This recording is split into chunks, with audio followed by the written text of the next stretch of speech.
নমস্কার বন্ধুরা, আজকে আবার নতুন রেসিপি নিয়ে চলে আসলাম। আজকে হচ্ছে যে বানাবো সাবুর পায়েস। সাবু 200 গ্রাম সাবু নিয়েছি, আর এখানে চিনি নেওয়া আছে পরিমাণ মতো, চিনি, কাজু আর হচ্ছে তেজপাতা, সাদা এলাচ দিয়ে বানাবো।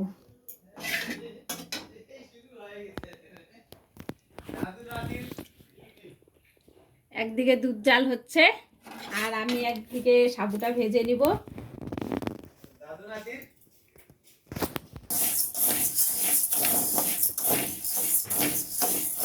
এই যে সাবুটা ভেজে নিচ্ছি, হালকা আছে ভাজতে হবে।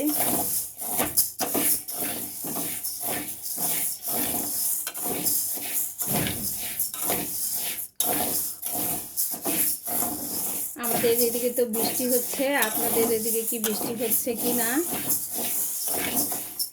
কমেন্ট বক্সে জানাবেন। সবাই ভালো আছেন তো বন্ধুরা? ভালো তো থাকারই কথা, সবাইকে ভালো থাকতে হবে, ভালো রাখতে হবে সবাইকে।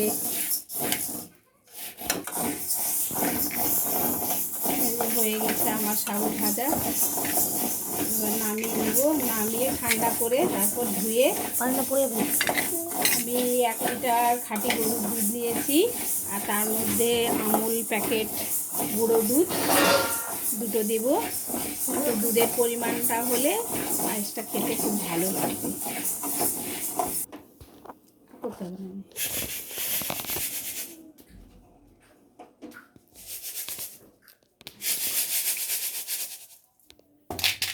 দেখিস না,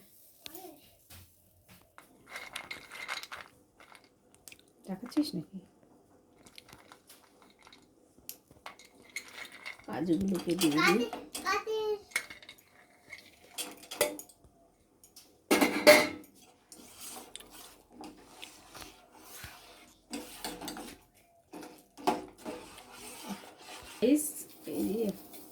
বন্ধুরা দেখেন, এই যে চিনি দিয়ে দিচ্ছি, এর মধ্যে একে একে সব দিয়ে দিচ্ছি পরিমাণ মতো, দিয়ে নেড়ে চেড়ে নিয়ে ফুটিয়ে তারপর সাবুটাকে ছাড়বো পরে।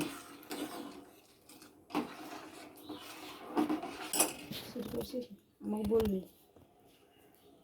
এই দেখুন বন্ধুরা, এই যে দুধটা অনেকটা ফুটে এসছে। এবার হচ্ছে আস্তে আস্তে করে সাবুগুলো দিয়ে দিই।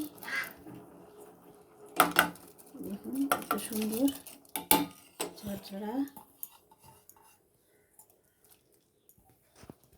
সাবুগুলো দিয়ে নেড়ে চেড়ে কিছুক্ষণ ফুটিয়ে নিলে রেডি হয়ে যাবে আমার সাবুর পায়েস।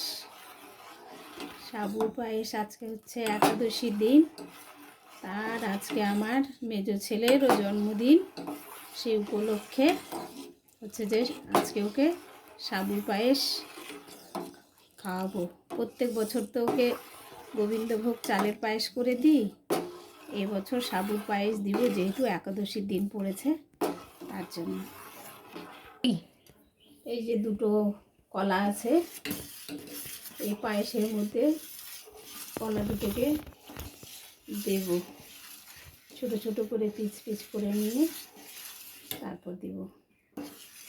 এইটা করে দেখবেন বন্ধুরা, খুব ভালো খেতে হয়, দারুণ হয়। এই দুটো কলা পিস পিস করে কেটে নিব,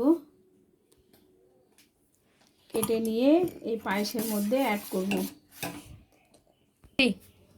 এই যে কলাগুলোকে দিয়ে দিলাম পায়েসের মধ্যে, আর এই যে 4টা সাদা এলাচ, এটা একটু ফ্লেভারের জন্য অ্যাড করলাম। ফাইনালি কলাটা তো পাকা কলা, নেড়ে চেড়ে ঢেকে রাখলে এটা কমপ্লিট আমার সাবুর পায়েস। দেখুন বন্ধুরা, আমার ফাইনালি সাবুর পায়েসটা কমপ্লিট হয়ে গেছে। এই যে আমি একটা বাটিতে তুলছি, দেখুন কত সুন্দর লাগছে দেখতে। আর আপনাদের কাছে অনুরোধ রইল, একবার হলো আমার এই রেসিপিটা ট্রাই করে দেখবেন, সত্যি খুব ভালো লাগবে। আর আমার চ্যানেলটাকে ফলো করবেন। আর লাইক কমেন্ট শেয়ার করবেন আর আমার চ্যানেলটাকে ফলো করবেন। আমার চ্যানেলের নাম হচ্ছে আনতি বাহান। বন্ধুরা, নেক্সট কোনো রেসিপি নিয়ে আবার দেখা হবে। নমস্কার।